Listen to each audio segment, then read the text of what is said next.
दर्शकों नमस्कार, DNP India देख रहे हैं आप, साथ हूं मैं आपके राहुल चौधरी।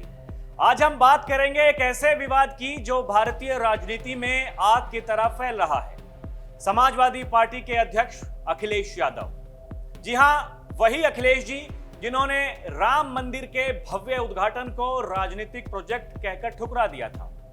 वो संसद के पास एक मस्जिद में अपनी पार्टी की बैठक करते देखे गए हैं। सवाल है कि क्या ये धर्मनिरपेक्षता है या फिर वोट बैंक की खातिर किया गया कृत्य, क्योंकि इस कहानी में कई ट्विस्ट हैं और हम हर एक पहलू पर बात करेंगे, वो भी तथ्यों के साथ। तो चलिए कहानी की शुरुआत करते हैं, लेकिन सबसे पहले सवाल यह है कि क्या कोई नेता धार्मिक स्थल को अपने राजनीतिक ऑफिस की तरह इस्तेमाल कर सकता है, और अगर हां तो क्या यह जायज है? चलिए इस सवाल का जवाब ढूंढते हैं। 22 जुलाई 2025 को नई दिल्ली में संसद भवन के पास एक मस्जिद में अखिलेश यादव अपनी पार्टी के सांसदों के साथ बैठे थे। इनमें उनकी पत्नी डिंपल यादव, रामपुर के सांसद मौलाना मोहिबुल्लाह नदवी। तस्वीरें सामने आईं और बीजेपी ने तुरंत इसे मुद्दा बना दिया। बीजेपी अल्पसंख्यक मोर्चा ने आरोप लगाया कि अखिलेश ने मस्जिद को सपा का ऑफिस बना दिया। उत्तराखंड वक्फ बोर्ड के अध्यक्ष शादाब शम्स ने तो यहां तक कहा कि यह मुसलमानों की भावनाओं को ठेस पहुंचाने वाला कदम है और अखिलेश को माफी मांगनी चाहिए। लेकिन अखिलेश जी ने जवाब में क्या कहा? उन्होंने बीजेपी पर पलटवार करते हुए कहा, आस्था जोड़ती है और बीजेपी चाहती है कि लोग बटे रहें। मैं आपसे, क्योंकि ये धार्मिक लोग हैं जो मेरे बगल में खड़े हैं, मुझे नहीं पता था कि आप लोग मिल लेंगे, मुझे मुलाकात हो जाएगी आपसे और एक ऐसा सवाल आएगा। मैं केवल इतना जानता हूं कि आस्था जोड़ती है। किसी भी धर्म या कोई आस्था है, वो आस्था जोड़ती है और जो आस्था जोड़ने का काम करती है हम उसके साथ हैं। बीजेपी को यही तकलीफ है कि कोई जुड़े नहीं, दूरियां बनी रहें। तो आस्था जोड़ने का काम करती है और इसलिए हम लोग हर आस्था पर आस्था रखते हैं। अब बीजेपी के कहने से, अब बीजेपी को मीठे से तकलीफ होगी तो मीठा छोड़ देंगे? बीजेपी कहेगी नमकीन खाइए तो नमकीन खाएंगे क्या? तो बीजेपी क्या कर रही है, बीजेपी को आप भी जानते हो, बीजेपी को आप सब जानते हो। बीजेपी का हथियार ही धर्म है। और सपा के सांसद राजीव राय ने तो यहां तक पूछ लिया, क्या अब मंदिर मस्जिद जाने के लिए बीजेपी से लाइसेंस लेना होगा? लेकिन सवाल यही है, अगर यह सिर्फ आस्था की बात थी तो मस्जिद में सांसदों की बैठक क्यों? और अगर यह इतना ही सामान्य था तो बीजेपी इसे इतना बड़ा मुद्दा क्यों बना रही है? अखिलेश यादव की समाजवादी पार्टी हमेशा से कहती रही है कि वो धर्मनिरपेक्षता और समानता के सिद्धांत पर चलती है, लेकिन क्या उनकी हरकतें वाकई ये दिखाती हैं? चलिए कुछ उदाहरण देखते हैं जहां अखिलेश जी पर मुस्लिम तुष्टीकरण का आरोप लगा और हिंदुओं को कथित तौर पर हाशिए पर रखने की बात सामने आई। 2013 में जब अखिलेश जी उत्तर प्रदेश के मुख्यमंत्री थे, मुजफ्फरनगर में भयानक दंगे हुए, 43 लोग मारे गए, 93 घायल हुए। हिंदू और मुस्लिम दोनों समुदाय प्रभावित हुए, लेकिन आरोप लगे कि अखिलेश की सरकार ने सिर्फ मुस्लिम पीड़ितों को मुआवजा दिया, जबकि हिंदू पीड़ितों को नजरअंदाज किया गया। सोशल मीडिया पर कई यूजर्स ने इसे सपा की वोट बैंक पॉलिटिक्स का सबूत बताया। 2015 में 2 हत्याएं सुर्खियों में थी, एक मुस्लिम अखलाक की और दूसरी हिंदू सिंहासन यादव की। आरोप है कि अखिलेश की सरकार ने अखलाक के परिवार को नौकरी और आर्थिक मदद दी क्योंकि हत्यारा हिंदू था, लेकिन सिंहासन यादव के मामले में जहां हत्यारा मुस्लिम था, कोई मदद नहीं की।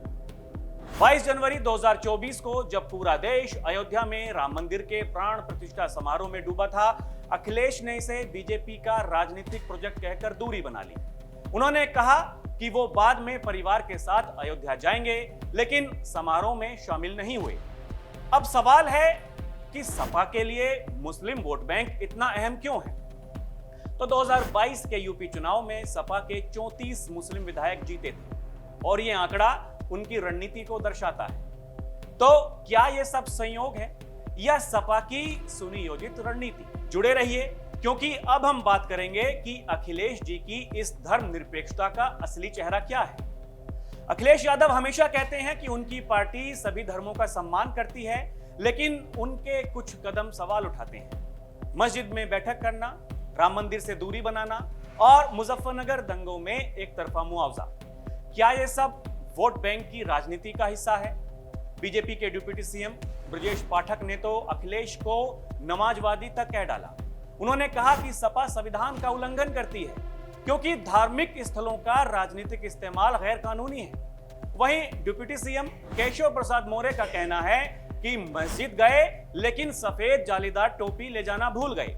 सपा बहादुर श्री अखिलेश यादव जब ख्याल ही रखना था तो कब्जा करने वाली जमात का पूरा ख्याल रखना चाहिए था। वहीं सपा सांसद जियाउर रहमान ने सफाई दी कि कोई बैठक नहीं हुई, अखिलेश सिर्फ मस्जिद देखने गए थे। देखिए, पहले मैं आपकी इस चीज को क्लियर कर दूं, पॉलिटिकल मीटिंग कोई नहीं हुई। कौन कह रहा है पॉलिटिकल मीटिंग हुई है? कोई इस बात को आकर के क्लियर करके दिखाए मीटिंग हुई है क्या? मीटिंग के लिए हमारे पास में यहाँ जगह कम है। पार्लियामेंट के अंदर भी हमारे पास कार्यालय है, पार्लियामेंट के बाहर भी हमारे पास पार्टी का कार्यालय है, उसके अलावा सांसदों के आवास हैं, वहां मीटिंग करेंगे करनी होगी तो। मस्जिद कोई मीटिंग की जगह नहीं है, वहां पर हम इबादत करते हैं।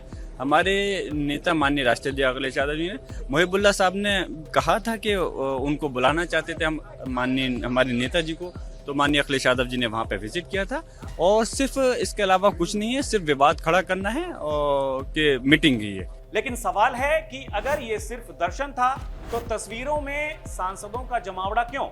और डिंपल यादव का सिर ना ढकना भी विवाद का हिस्सा बन गया। बीजेपी ने इसे मुस्लिम भावनाओं का अपमान बताया।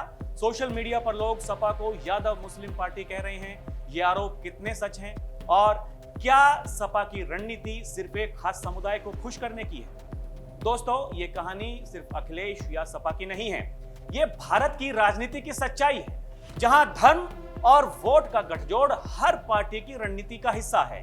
लेकिन सवाल यह है, क्या धर्मनिरपेक्षता का मतलब एक धर्म को बढ़ावा देना और दूसरे को नजरअंदाज करना है?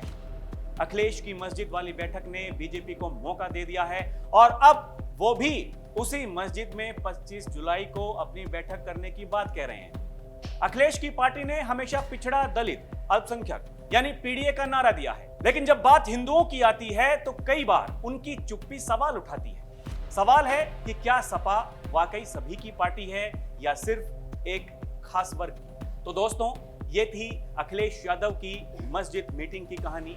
क्या ये धर्मनिरपेक्षता थी या वोट बैंक की खातिर अपनाया गया हथकंडा?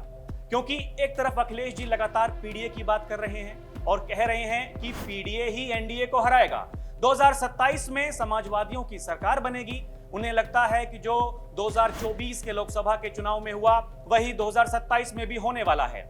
लेकिन सियासी जानकार बताते हैं कि 2024 का लोकसभा चुनाव बाढ़ का पानी था जो अब सूख चुका है। दर्शकों, आपकी राय क्या है?